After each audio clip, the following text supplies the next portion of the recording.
We've all heard the claims, but can you really use a SIM to detect and respond to real-time threats? What are the indications that an advanced attack or insider breach is underway or about to occur? Learn both best practices and pitfalls to avoid, and see firsthand how a content-aware SIM can detect threat activity, investigate incidents, and get to the root cause quickly. Learn must-have SIM skills and understand how threat detection and incident response is possible using the Nitro View Enterprise Security Manager. Before I turn things over to our speakers, the Q&A portion will take place near the end of the webcast. To submit your questions at any time, please use the chat window. And right now, I'd like to introduce our first featured speaker, Eric Knapp. Eric? Great, thank you, Katrina. And thanks everyone for attending today. I'm going to introduce the session with a few short slides, and then I'm going to hand it over to Jeremy, who's going to provide a more hands-on demonstration for how all of this advice I'm going to give you actually applies to the real world. First, I will give a very brief background about Nitro Security for those of you who don't already know us. Then I'm going to talk about some of the hype that exists around what a SIM can and can't do, and what we can do to try to make some of that hype turn into reality. And then again, we'll move into a demonstration after that. So quickly about Nitro Security. Again, for those who don't know us, we were originated out of the INL. Our founding engineers came from the Idaho National Laboratories. And our focus from the very beginning has been on the improvement in the efficiency of performance and scalability of data management solutions. That originally took the form of what we call the Nitro EDB, which is a very high-performance, purpose-built database.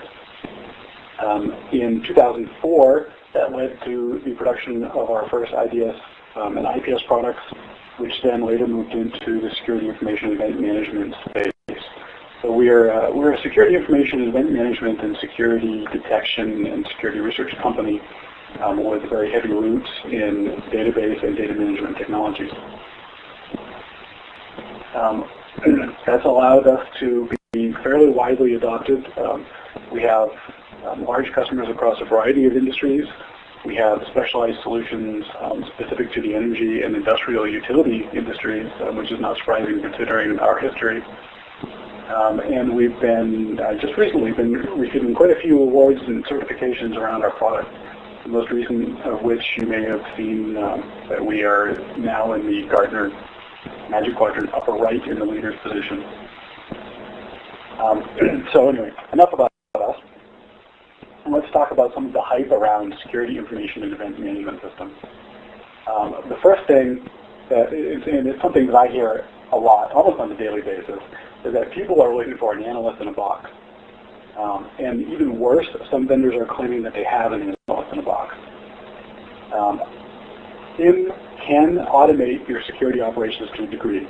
It will detect threats. It will help with a lot of your compliance with security requirements.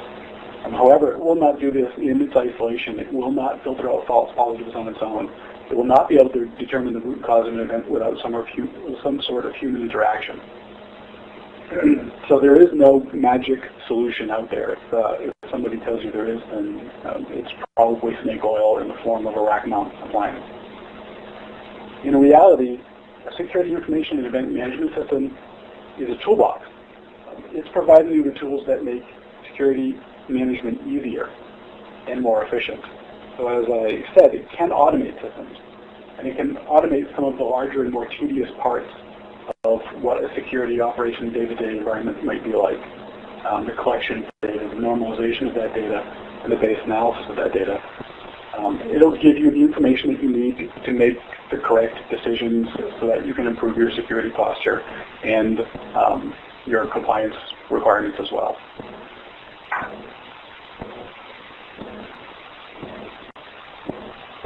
Now, another piece of hype I hear on a daily basis is this concept of the Ronco SIM.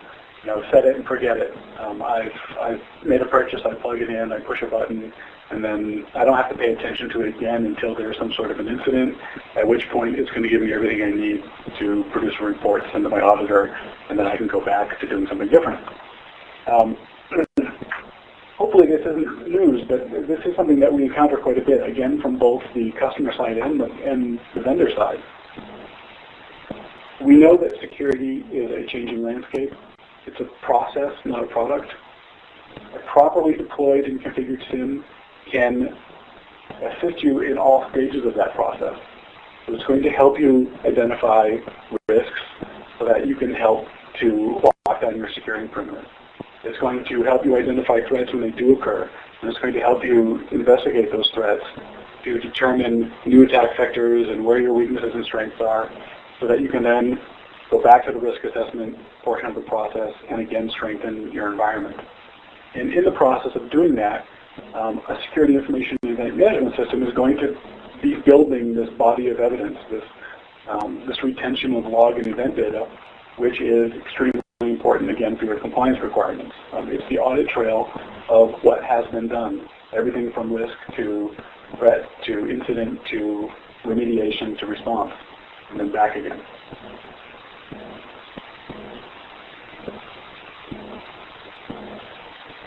Piece of hype number 3. I actually heard a vendor claim that they have an APT button in their interface that can stop the advanced persistent threat.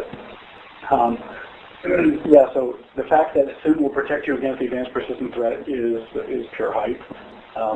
Nation states,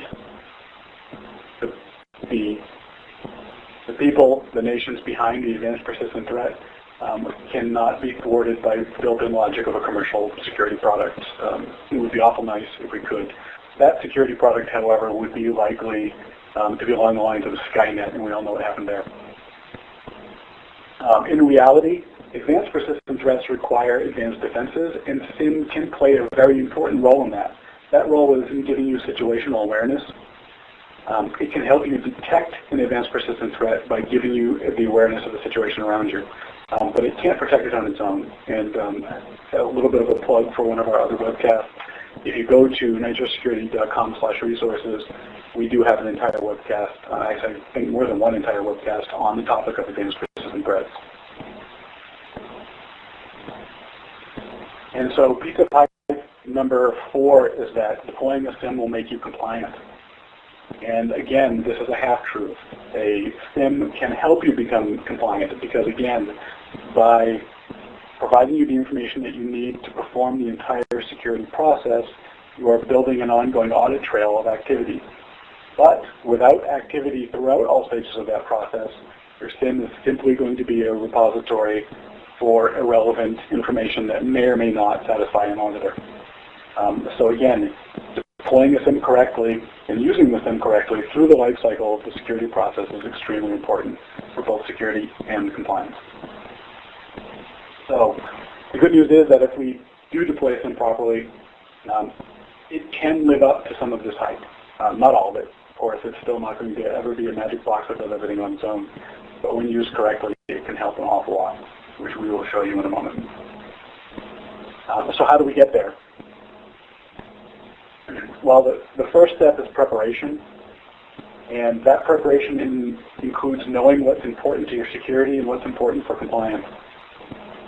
Security requires that you understand security events. Obviously, if your firewall is telling you something was allowed or denied, that's important. But network flow information can be helpful. Server and application logs can be helpful.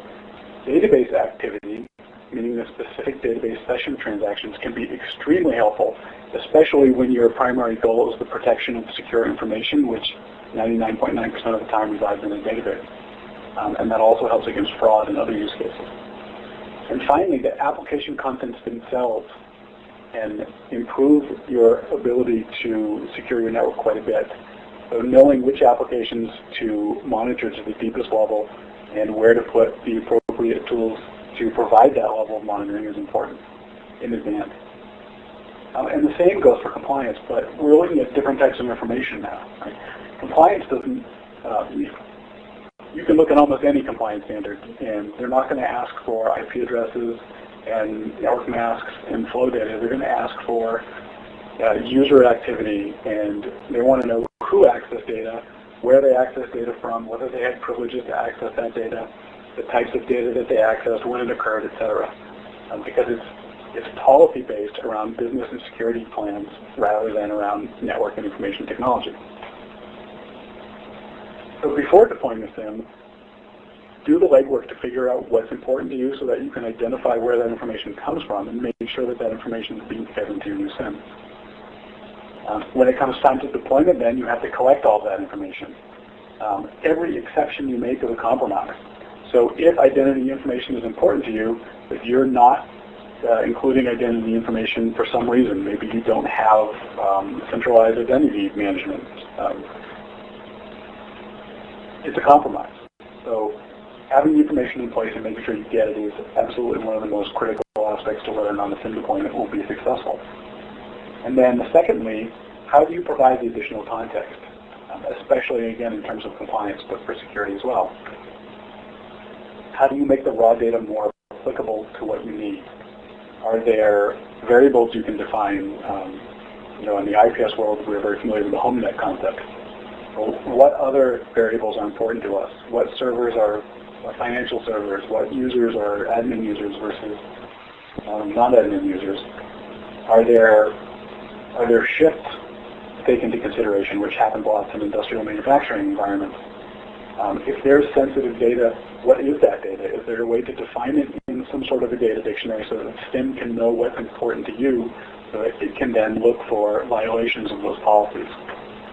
If it's important to you, the moral of the story is you need to find a way to put it in your SIM if you want to get the most value out of your SIM. So when it comes to daily operations, when you've done this legwork, everything is going to get easier. The hard work is up front. And it's honestly, it's not that hard. But at that point, you'll now have a security console that's going to give you the information that you're looking for in a more meaningful context. So it's going to make everything easier and more efficient from the daily operations standpoint. It does all come back to you, though. Again, there's no such thing as a silver bullet. We've designed our SIM to be extremely easy to use, and hopefully you'll see that in a moment. But you still have to use the massive gray matter to make the important decisions yourself. Situational awareness includes having the perception of what's going around you and the comprehension of that, but it's also the decision-making and the actions taken in response to that that define situational awareness. The human element is a key factor in any security deployment. So with that, I am going to hand things over to Jeremy, and he's going to show you some of this in action. Jeremy? All right, thanks, Eric. Appreciate the introduction. Like Eric was saying, there's a lot of preparation work that has to be done to configure a SIM, to give you the information and stuff that you want out of it. Some of those factors are, what are your operational mindsets, what are your operational requirements to perform as a security operations center, or what are your compliance driving factors, those types of things. Each SIM implementation should be capable of meeting whatever requirements those are, whatever compliance guidelines they are, and the configuration to meet those are definitely going to be different on almost a per customer or per implementation basis, as it's not like Eric said, is a silver bullet where you just plug it in and it's magically configured to report what you're looking for, what you need to get out of it. SIM, especially ours, is very easily turned up and turned on. You can usually get one up and running in a matter of a few hours. It takes longer to configure the devices to feed into the SIM than it does to actually configure the Nitro SIM solution itself. But with that, as you go on and you get smarter and more information, or like Eric said, the situational awareness of what you're trying to monitor here, as that intelligence grows, you continue to finely tune your SIM to answer the questions that are of what is important to you. So this afternoon, what I'm going to do is I'm going to go through a product demo. I'm going to show you how SIM can, pivot on data from events to flows, correlate data, those types of things, and walk you through what a standardized or generalized operations center would do with a SIM, and what the different data points and such mean, and what maybe some of the requirements are for a SIM to meet those compliance drivers and those security operation practices. Before I do that, though, I want to get into one of the use cases I'm going to demonstrate today is a pretty complex correlation, and it's for botnet classification. SIM products have correlation engines built into it that can take events from dissimilar data sources and put them together and make them mean something, right? It's not the analyst in the box, but what it is it's an analyst that has looked at multiple events, and they created the logic that that analyst used to automate the detection of that for other analysts that may not be at the exact same skill set or may not have the time required to parse through those events. So what you see on the slide here is different classifications of botnets based off of events that our SIM will see. I like to show this too because the small amount of time I have to demo this one individual use case isn't enough to really provide the background information here. So the one that we're specifically going to look at is this one right here. And it's going to be an HTTP command and control spam bot. We will see that there will be a malware event, an event from our application data monitoring that's showing it as it's not coming from an HTTP server, but it's a client who has now turned himself into an HTTP server. And we'll see also that this client who is not an SMTP server or a mail server is going to begin sending mail out, and we'll see the firewall report that it's heading outwards. Those two correlated events they kind of classify two different types of bots. One would be a possible HTTP bot, and another one would be a possible spam bot.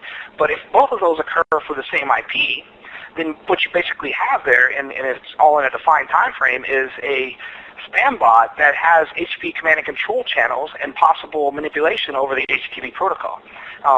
It's a very common bot. Excuse me. And most enterprises have ran into these types of bots and such, so we're going to show you how SIM can combat that. There are several other use cases, but I wanted to give you some background on this one specifically because it's a little tougher to visualize in the SIM. With all that, broad correlation and for content and context. So in that botnet use case that I just showed you that I'm going to demonstrate here in a second, you'll see that we didn't just bring in content awareness or just context awareness. We combined the two. Well, what is the difference? So context awareness or content enrichment would be basic things like looking up IP addresses to countries or looking up a ID code and applying the username to that ID code. So a SIM will do that type of thing. Content awareness is looking at the protocols and such that are occurring on a network.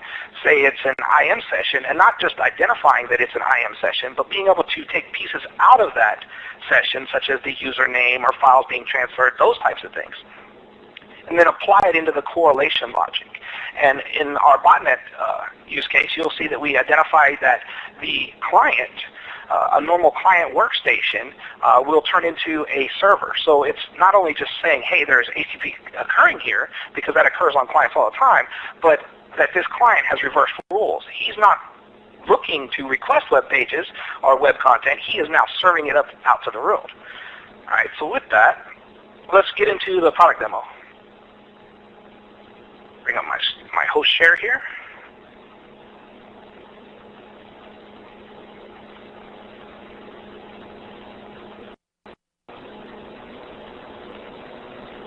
All right, so hopefully everybody's able to see this on their screen now. Basically, this is the Nitro View interface. It is a fairly simple interface. I'll give you a real quick tour of it. Basically, in the center of your screen here, we have event information, correlation information, stuff about what's occurring on the network.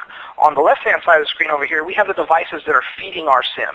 This is things such as our application data monitoring devices, our database monitoring devices, IPSs, and then different feeds from things like sources from logs from like Apache web servers, Cisco Pixes, you name it, we probably have it in here. Well over 300 and something devices supported for a SIM. So what you're seeing here is a very enhanced view. Well, I want to really start this out with why a lot of SIMs fail, or why that hype is associated with SIMs failing. And the reason for that is this is what I like to call a traditional SIM view. basically, over the last 24 hours here, we have these events on this distribution chart. And we can see spikes here, and we can see valleys, and maybe some more spikes. We can even see some of the protocols that are occurring and what that means. Or not what that means, but what those protocols are making up these different types of events. And then you have the very common tabular kind of view into the information. We can click on any one of these individual information events, and this is, it provides the context around it. It gives you your IP address, those types of things. It even gives you geolocation data, stuff like that. So this is a traditional SIM look into the data. But from this right here, I would raise the question of, does this kind of view into the data provide the situational awareness that can, basically change the hype, right? I can see why people believe that SIMs are a bunch of hype, because when you're looking at data at this level, does it really tell you what is going on in your environment? Well, it sort of does. I mean, you can do things like, I don't know, you click on a TCP, the events on the bottom of the screen will then update to show what those TCP events are. I can say, oh, I want to look at this peak here, and it will then change the view and show that. Obviously, like Eric pointed out earlier, we're driven from a database that is super, super fast. Most SIMs couldn't have just show these views as quickly as I just did. But anyways, the whole point here is this is a depiction of data, but what does this mean? So let me show you what a non-traditional SIM, or a SIM like us, who believe that we have a different set of providing situational awareness to you, what a view like that would look like. So the exact same data set, I'm just going to bring up what I call a normalized dashboard. This normalized dashboard, basically, what it does is every single event that comes into the system, it categorizes it. It breaks it into things such as policies, authentication events, suspicious activities, exploits, malware, those types of things, then further breaks those down into additional subgroups. So that exact same data set that you saw that was very linear and showed some protocols and stuff, it really didn't give the situational awareness. This provides a more situational aware viewpoint into the exact same data set, so it's like a compare and contrast. And what do I mean by that? So let's say we're interested in malware events. We click on malware events. Everything on the screen is bound between each other. So as I clicked on malware events, the subcategories underneath malware are the subgroups, right? So we have things like malicious software, Trojans, those types of things. And then we see the exact events that make up these different categories. So all these individual events are then categorized in there, which is a very different picture than that one-off line of a traditional tabular-like SIM presentation of data, which is kind of shown right here. This is your traditional SIM kind of view. But this is all inside of a view that is bound to each other. So we can use these normalized categorization groups in real time here to see the events that are occurring and drill down into what we're looking at. So let's look at maybe say something like a botnet. If we bring up botnets, we'll see that these are the events that are associated with this botnet that was detected by our SIM. These over here are the IP addresses. Let me scroll down a little bit so I can show you. These are the IPSs that were the source of these events. These are the destination events. And then we can go into our traditional SIM stamps, and we can look and see what these are. You get your traditional kind of stuff, such as what source port, what destination port. You get additional information. We can get geolocation data. We get a description of what this rule that detected this is right here all in one little view. For this particular one, though, it was detected by our application data monitoring solution. And in that case, as you could tell, based off these odd ports here, it was not using port recognition. It was actually decoding the protocol itself to recognize that this was a botnet. So let's see what that actually means. Traditional SIM, you provide these basic tabular forms. You get the standardized fields that you see on this first page. But the application data monitoring allows us to dive deep into the session and see what really occurred. If we click into this to see that what we call our session viewer, it's going to reach out to the application data monitor and say, hey, tell me everything you know about this in a meta-like form, a meta-like language. So you can see that this source IP, this test IP, these ports, obviously this is not a IRC port, but we start at the protocol layer, layer 7, and we present that back in metadata to the end user.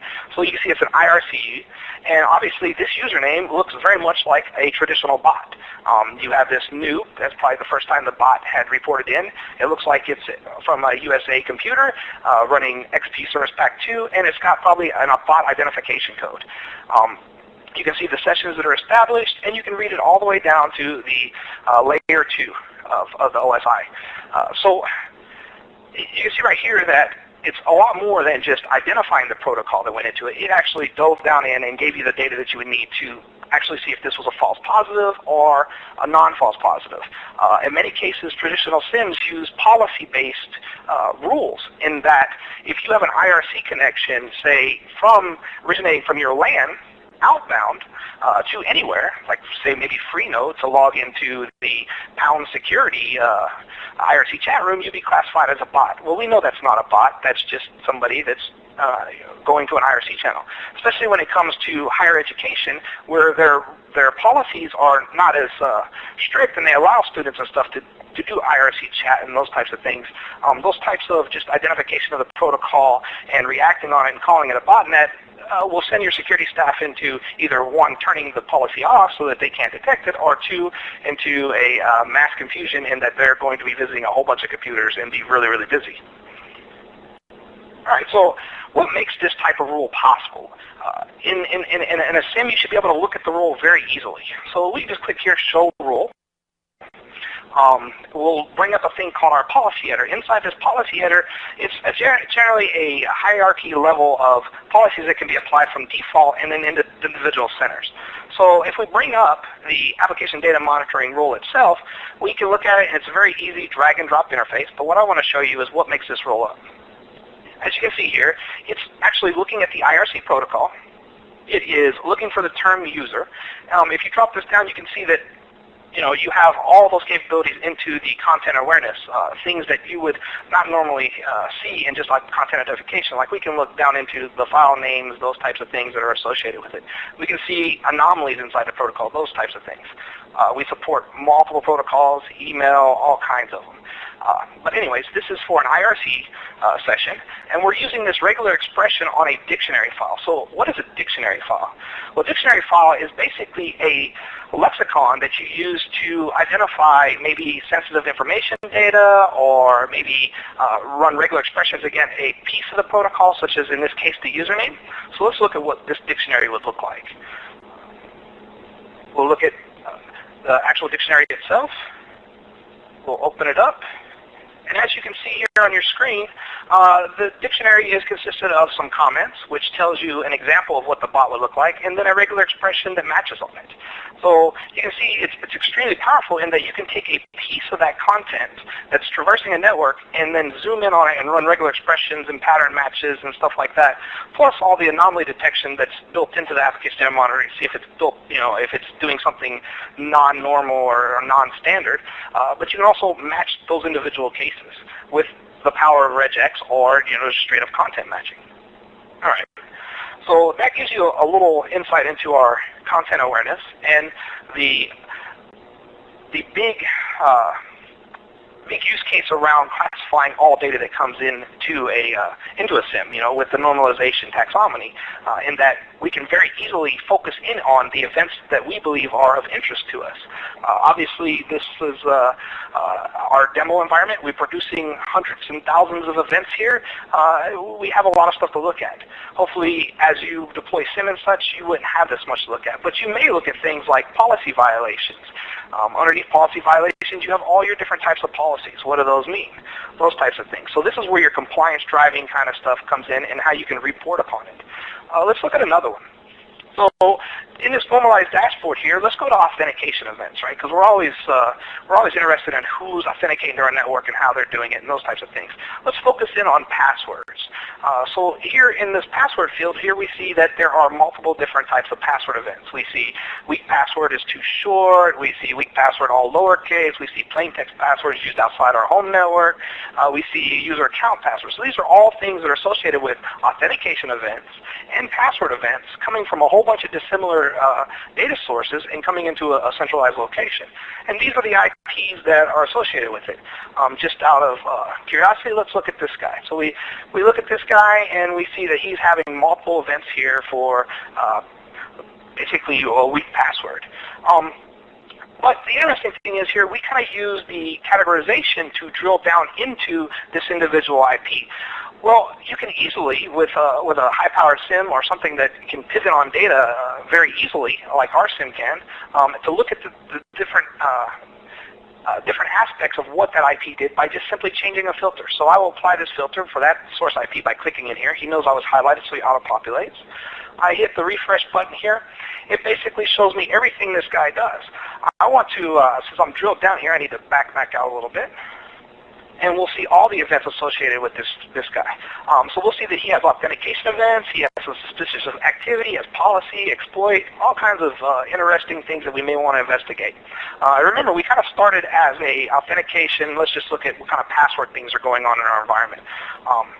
From that, we can see that he's doing all kinds of anomaly-like things. He's got some ACP authentication anomalies going on. He's got some FTP stuff going on where he's actually failing with authentication there, and he's got some commands that failed.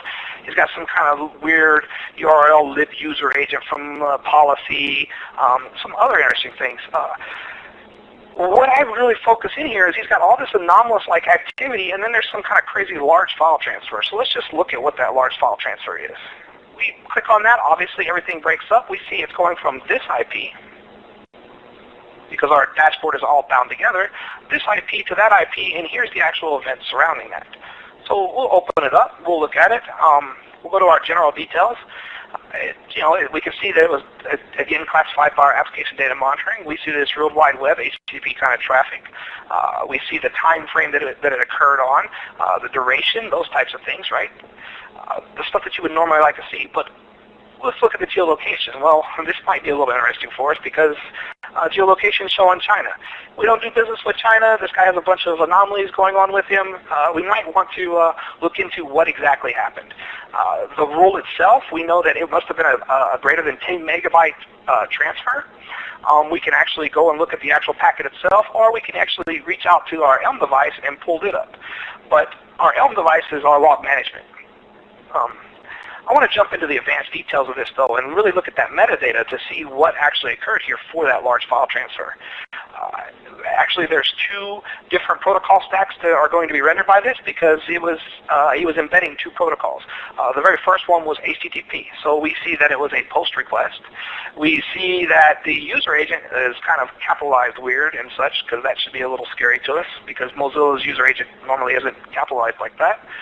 We see that it was actually posted to a IP address and not a domain specifically. It was titled upload.php, and it was transferred a plain text document, which is what you see at the bottom protocol stack. Again, it gives you more information. It talks about this was a form data post to it. It gives you the MIME boundaries, the metadata surrounding what the application was actually doing, and it shows you the bytes that was actually transferred. This would be something where the Security Operations Center should probably react to and investigate. So what would they do with this? Well, maybe one of the things that you want to do from a SIM is basically create a new case. So they can jump in here, create a new case that says, hey, suspicious activity, right? And then we're going to assign it to my good buddy Eric Knapp because he led off this presentation. So we'll bring him up. We'll assign it to Eric Knapp. We'll say, hey, it's a high priority, Eric. I know that you're in the, I don't know, what group here are you? You're going to be in our network operations group. The status is open. We'll throw a couple things in here. Please look at this. It is important, right? So this is just general workflow in a SIM. And we can either email the case or just, basically attach it. What you'll see is that the SIM should auto-populate those events associated with it right to it, and that's what exactly it did. So as soon as I send this to Eric, he'll have the access he needs to look into that event, speeding up his operational time, and not have to go put filters in and find out where I was in a SIM. I hit OK, it's now going to show up in his work queue. So next time he logs in, he'll see that. All right, so that's interesting, right? But this is all event-like information. What else can we do here? So we can click on this guy, and we can say, hey, you know what? Show me some of the flows because, he was, doing weird things. So let's look at maybe the network statistics here, and let's look at, let me see your statistics, sorry. Let's look at maybe bytes by the source IP, or where is it at? Bytes by source IP here. So we can see that we're instantly going to change not from just from event data, but now we're going to look at the individual flows associated with that. We can see that based off our filter that this guy has transferred this much data. And we're just drilling down into the event. Well, where did those go, right? So then let's look at bytes by destination IP. So this guy transferred stuff to what other person? And as you can see, we're pivoting into this data extremely fast. There's our Chinese IP address. How do we verify that? Well, at any time, if you don't remember who that was, you can always go and do a who is lookup right from the SIM itself, jump inside of it, and you get this stuff that says Asia Pacific, those types of things, right? And that's interesting. This is all just flow data. You can also do things like instantly assign a blacklist. Well, what's a blacklist? Well, we're going to react in real time here. We don't need to trouble the Network Operations Center to block this guy. We're in charge of the IPSs. We put him on a blacklist. It goes out the IPSs. That guy can no longer communicate. So we can block the Chinese IP instantly. And at any given time, we're going to go back from flow details back into the event details. So I can pivot now into another case, right back into the same information, and look at the event details in absolutely no time at all. So what did we do here? We went from a normalized taxonomy where we were classifying information to fit different categorizations of how this information is coming from similar events, into filing a case and then jumping over and looking at the flows associated with that and the bytes and transfer rates and stuff. And then now we just jumped right back in from flow information into event information. Well, that's kind of interesting. So what else can we do here? Let's go back to talk about that spam bot that I showed a couple slides to and how that's classified. So what you see here is another type of view into data that we provide with more or less an actionable type interface. What I mean by actionable type interfaces is, if you remember, our traditional SIM interface, which I'll show real quick just to refresh your memory, our traditional SIM interface basically showed us some event distribution, some protocol information, and this nice tabular viewpoint. But all the stuff that I just showed you, it's not really readily identifiable by this mass amount of tabular-like data sets. It doesn't really just stand out at me. I mean, we can always jump into these peaks, but just because it's a peak, is it bad? It could be a misconfiguration. It could be just, hey, that's a certain time where people are doing more things. It doesn't necessarily mean something as bad is going on. So let me jump back over to my instance dashboard and show you what an actionable-like dashboard can provide a security analyst. In this dashboard, right here in the center screen, you have what we have as correlated events. Some SIMs title this as incidents or alarms and stuff. Every SIM does a little different. We just basically call it correlated events because, well, that's what it is. We have things, and they're classified here by severity. So we have things that are high severity all the way down to low severity. As you could consider, as you would think, the HP Command and Control spam bot, well, that's a high severity event. Remember that it's actually correlated with two events, and you can see those two events right here, the possible spam bot and possible HP spam bot, right? They're lower classifications because as you correlate this stuff together, the more false positives you can eliminate and get to what is actually occurring on it, right? You also see things like successful logins after multiple failed attempts. You can see things like reconnaissance followed by an exploit, SQL injection type stuff, brute force attempts, and then you get all the way down to maybe things that you may not consider a big issue, but we see multiple events from any host going to gambling-like websites. All right, so let's drill down into this and see what it looks like. So if I click on anything here, I'm going to click on the HP spam bot. All these dashboards update almost instantaneously for us to give us a better depiction of what occurred. As you can see, it only happened one time. Here's the event information for it, so let's click on it. Well, what's important about any single correlated events is what source events led up to it. As you can see here, we have multiple source events that led up to this. All right, we have an IP access list miss. We have an IPS-like event here. Let me bring up the details real quick, and we can kind of look at this. Finger on the mouse. All right, so we have an event from a Cisco PIX. We have an event from a IPS, and we have an event from our application data monitoring, and we have an event from IPS again. All right, so let's look at this. This host had a IP packet that was denied by an access list. Okay, well, what does that mean? Well, we can see that our host here, which is our source host, is sending out stuff to this IP, which is located in Sunnyvale, California. And that it was actually rejected by the firewall on port 25. So this host, who is normally not an SMTP server, is trying to send out spam or some type of email, which is a good thing that we actually parsed a lot of this out, because we know that it was rejected and we don't have to go and check and make sure that we're on some spamist list and being blocked, and our corporate email will now be rejected because we're on some blacklist because one of our hosts inside of our domain got infected by something. So that kind of sped up the process there, all in a single view. Let's look at this demo IPS event here. It's push-to check-in detected. We can see that it was this host to that host. It's a different host this time, destination, which is not uncommon for botnets or such to communicate with different hosts. A lot of them use distributed command and control, where it's not a single person controlling this. We look at this. This time it's a host out in Finland. Inside the description, we can actually see the rule that was triggered on the IPS that did it. And you can see that, it was looking for this URI content, which is just content that exists in the URI. We can see it was focusing in on some PCRE information here. But from that, we can actually jump over to the packet and see, hey, is this a false positive? Is this some ad server or something that's just tearing up my IPS and I don't know what's going on? Well, actually, we can see that no, it's not. This is actually a legitimate event here. The URI content is matching exactly what it says. It doesn't look like an ad server. It's not going to a legitimate domain. This is not a false positive, so I need to react to it.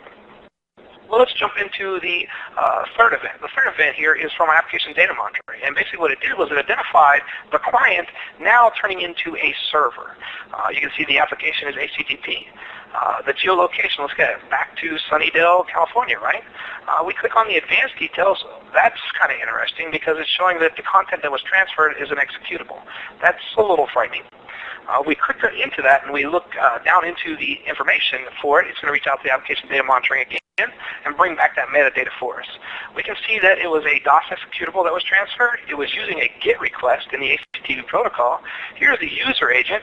It was actually declared an octet stream, which is binary. And here's the binary that was actually transferred. Notice this, though. This is our HomeNet IP address. This is, wait a minute, this is our host serving up executables to someone else. So we didn't reach out to Sunnydale, California in that IP. That IP reached out to us, which is very evident right here in the source IP, to us. They were retrieving this executable from us, and we are now facilitating the distribution of this botnet. And we might want to contact these people and start doing some incident response. With that, I would probably be freaking out right now as a security operations center, so I would probably want to file a case on this. Again, I would create a case. I'm not going to go through all the details. I would add what I found here.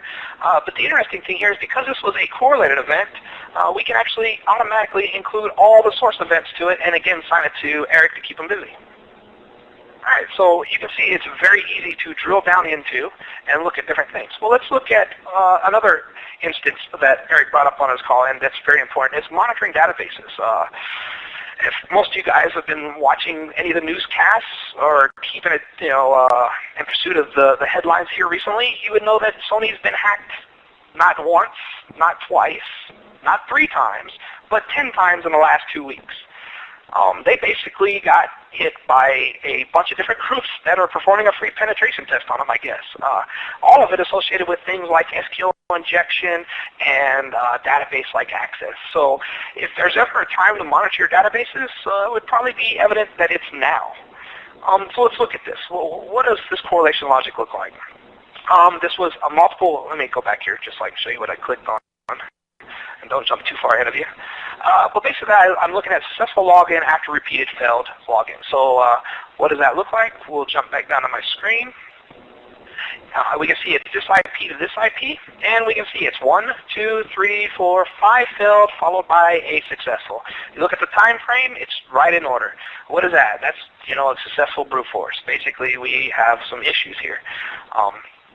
Well, with the database monitoring technology that we have here at Nitro, we can click on any one of these events and we can get down into the details. We can see the application that was running it, which was payment records. It was basically the table that was accessing. It was a MSSQL database. The host was being served out on this Penguin domain, our Penguin host. Here's our domain. We can see that the user that was authentication to it was something we call PCI app. So it's probably an application that was accessing it, which is all interesting. And we can see the geo information. We can look at the rule, those types of things. We can see the individual packet information for that individual event. But what we really want to look at is the advanced details. So in this case, instead of reaching out to our application data monitoring device, we're going to reach out into the database activity monitoring device. What's really cool about the database activity monitoring device is it's going to give us a full session translation of everything that just occurred.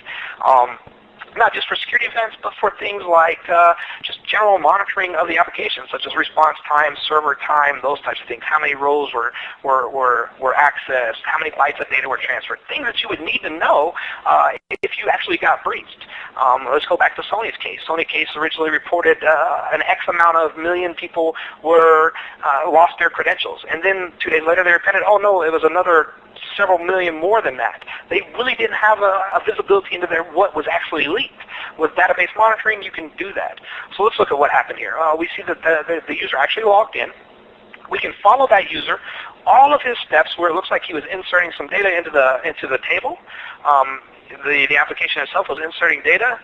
We can see that there's probably social security numbers here, there's email addresses, those types of things. But then we see that it's actually selecting this information out, and it's getting so many rows of data back, showing how many bytes are coming back from this, all the way down to when he logged out. So what does that mean? There was 16 queries here because they were all ordered. We know exactly what data, what tables, was returned by that. If we wanted to see the individual piece of the data ourselves, we could rerun this exact query against the database using these types of filters and ensuring that we get these types of rows back so we know exactly who, when, and what data was compromised. There's no more guessing. There's no more, hey, that database was accessed by an outsider. What did he do against it? These aren't transaction logs in your database monitoring on the device itself. These are inline, real monitoring of the queries and the responses occurring. All right, so with that, I'm getting close to time. I'm going to shoot a couple more small use cases at you because it's a lot of information. There's no way we can do it in this short amount of time. But here's another interesting view that you can have on the data. So we took this normalized grouping here, and basically what I've done is I've looked at the different groups that are occurring, the subgroups, and what they're at, and where they're plotted on the map. So as soon as this comes up, what we will see here is that we have a geo-distribution of the source IPs, where they're coming from and where they're going. So if I wanted to look down on, hey, where are my exploits coming from? I would basically click on it, and I can get a geo-representation of those different type of events in basically no time at all on this server. I can see that when I expand this up, that it is associated with these types of exploits, everything from miscellaneous exploits to shell script execution to antivirus exploits to browser exploits, those types of things.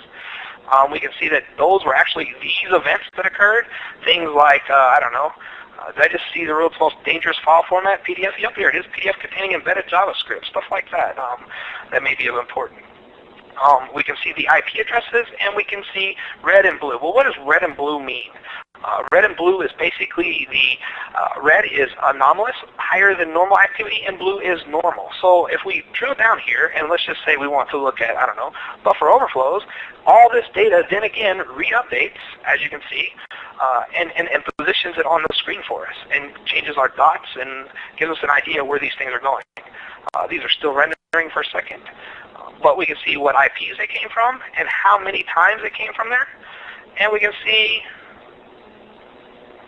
the destination IPs of where they're actually occurring on our network. There's a pretty wide distribution here. So maybe somebody just hauled off and hit a bunch of our hosts with a nasty worm or exploit attempt.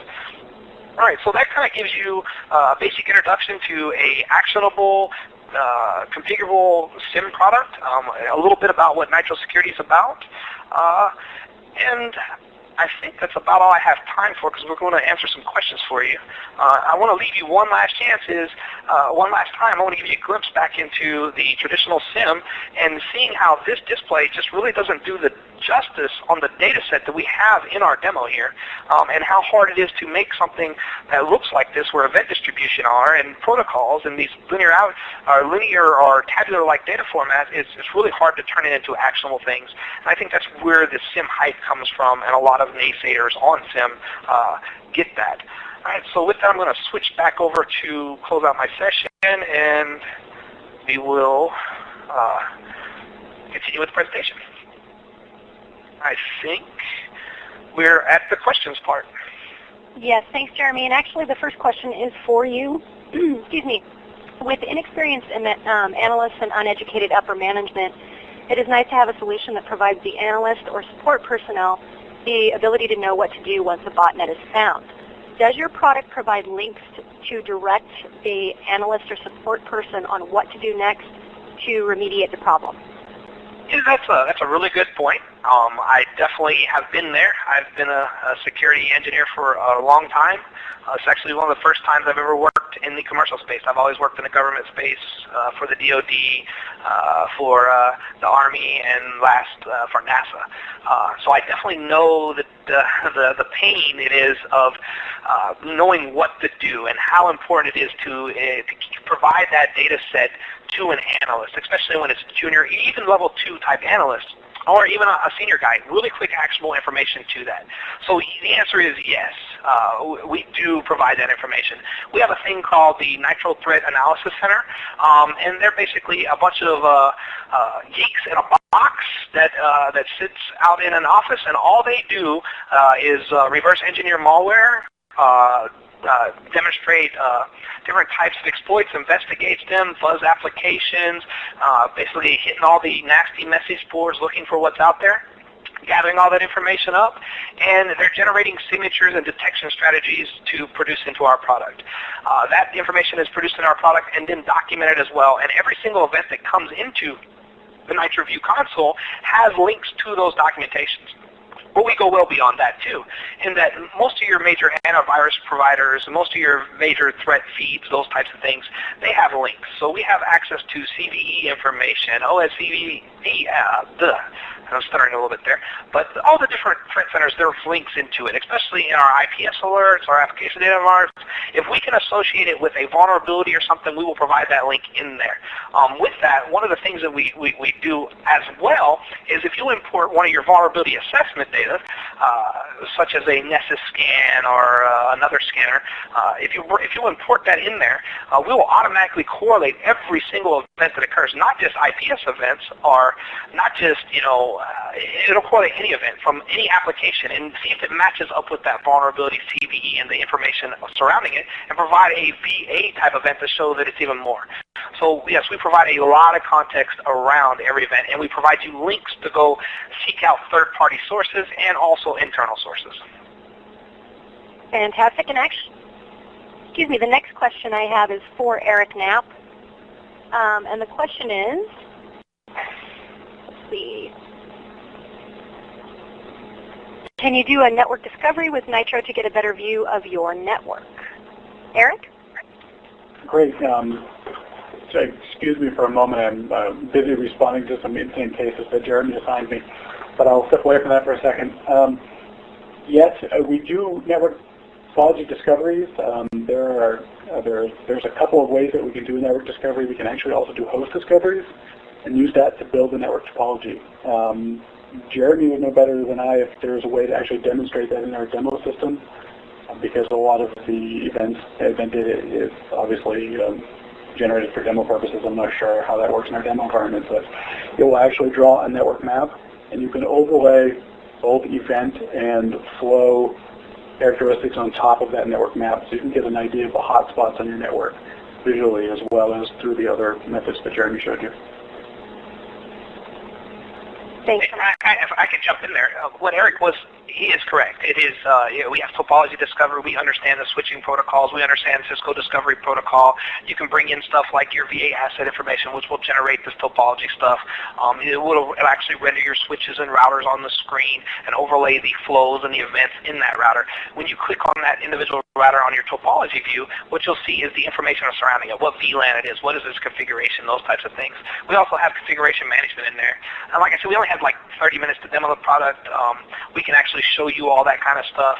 If you're really, really interested in looking at that, what I would do is schedule a one-on-one WebEx with one of our guys that can walk you through that. But yes, you can do all the above. Okay, and I believe the next question is for Eric as well. What size organization would you recommend use a SIM like NitroView? I know I would depend on the type of business, I know it would depend on the type of business and associated risk of security breaches, but generally, who are your customers? That's a great question, and it's actually a question we get a lot, and that's, who needs a SIM? If it's who needs our SIM, as a representative of Nitro Security, I have to answer everybody. But the truth is, anybody who has information or some sort of a critical system or asset that they need to protect should have some sort of security information and event management system in place. The NitroView SIM scales very high, but also scales fairly low as well. Everything from an all-in-one or virtually deployed appliances to, very high performance appliances that are widely distributed in high availability architectures globally and anywhere in between. Again, as an information management company that has a background in data management and database technologies, we've kind of done the hard work of figuring out how to get the right amounts of information stored in a way that you can both retain them for long periods of time and make them very accessible so that you can manage them through the console like Jeremy showed you, both in very small and very large packages. So I guess it's not who needs our SIM, it's who needs a SIM, and anybody who has information they need to protect should have a SIM. And the other half of that answer is, again, security and compliance always come up in the same conversations. They do have different requirements, but SIM can help you with your compliance requirements as well. Because again, as part of that information management process, you're building that audit trail of all the information that the compliance auditors are going to ask for. Okay, and the next question is for Jeremy. What security competencies do you recommend in order to manage your product? Security competencies. Well, that just depends on the environment that you're monitoring it. I mean, is this a small environment where the guy wears 6 different hats? He's not only the security guy, but he's also the administrator. He's also the network operations guy. He also gets lunch and does presentations for the exec team. In that case, just a general knowledge and awareness of the environment that they're operating in. That's probably the best for them to implement this. They definitely don't have to have the high-level reverse engineering, going and seeking out badness, living security events 24/7 kind of thing. This could actually be for your lower-level competencies to implement a SIM because of all the information and all the additional stuff that we provide in content and in context around everything that is occurring in it. Some of the things that will make a SIM successful, or some of the skill sets that will make a SIM successful, not only on like small scales, but even in large scales, is just basically network competency in knowing how to configure devices to feed to your SIM, knowing where your physical and logical topology of devices are sitting in your environment. Basically being able to look at your very abstract network configuration and your applications in your environment and having an understanding of where that stuff sits. Because the SIM is going to report a bunch of events from all these different places, and without gain or provide some of the situational awareness, but without true situational awareness of knowing what you're looking at or having an idea of what your business processes are, where these resources sit, and what they should and shouldn't be kind of doing, it's just a bunch of data. So a general awareness of the business that they're trying to protect themselves would be a really good competency. And then being able to configure the devices that you're trying to feed into the SIM. The SIM itself is very self-maintained. Tuning process in a SIM is basically being able to decipher all that information and saying, yes, that is an important event, or no, that's not an important event, and filtering it out. And it's an overtime process. So that would be the general competency levels or the general skill sets that I would look for to make any SIM successful deployment. And if I could add to that, I specialize in industrial network applications in the energy utilities and other industrial automated control systems. And we deal with, because of that, I deal with lots of different environments with lots of different user types. We saw today some very expert security analysis from Jeremy using the tool and using it very rapidly in some cases, because we're trying to cram things into a short period of time. But it's very easy to customize the dashboards and the views within this product, and you can customize by user and by role what types of information, what types of dashboards are available to individual users. So it's possible to create very simplistic and very basic level security indication screens for the less IT security expert people. So you can operate this tool in very specific functions, and I don't want to say basic or amateurish, because you do still need to have an understanding of security to some degree. But we can present it in a simpler form, I guess is what I'm saying, than what you may see today. And the last question goes to Jeremy. How long does implementation of deploying the SIM take? Again, it's a really tough question to answer in that it's all about scope. Small scale, an hour or two. Large scale could be a few days. It's going to depend on how quickly can you get all the information into the SIM, and that takes a little bit of time, going out to all your Cisco routers and pointing syslog feeds to you, going out to all the different firewalls and stuff that you have and pointing those logs to it. That's the manual process that has to occur, because, well, the SIM can't just magically say, oh, you have these devices, go turn the feeds on to us. So you got to go out and know what's in your environment and send it to us. It's understanding what you're trying to audit on servers and stuff, and turning the right auditing policies and configuration and stuff. Most of the work is done outside of the SIM itself, and just trying to get the information to it. So once you got all that done, it's a matter of what are your goals and expectations. If it's a compliance-driven kind of thing, we have a bunch of default-like policies that can be applied to our policy management, which will push you right into, like, say, PCI compliance, those types of things, and kind of start you off into what you should be looking at and tuning it for you. So that can be very rapid. I would say most of our medium to large-scale deployments, getting the SIM operational and making it actionable, usually takes between 2 to 3 days altogether, and that's with the configuration of devices, getting people in the right seats, getting people familiarization with the tool, and starting to generate cases and reports and stuff like that. Thanks so much, Jeremy. And we're just about out of time, and I'm sorry if we couldn't get to your questions. Jeremy, Eric, did you want to provide contact information in case people have questions? If so, you can put it into the chat window to provide that for our audience. And if either one of you had anything in summary before we close things out. Nope, I think I'm good. You're good? Great. Thanks so much to you, Eric and Jeremy, for your presentations, and a special thanks to Nitro Security for bringing the content to us here at the SANS community and our audience, who really appreciate you listening in. And for a schedule of all upcoming and archived SANS webcasts, visit sans.org/webcast. And until next time, take care, and we hope to have you back again for the next SANS webcast.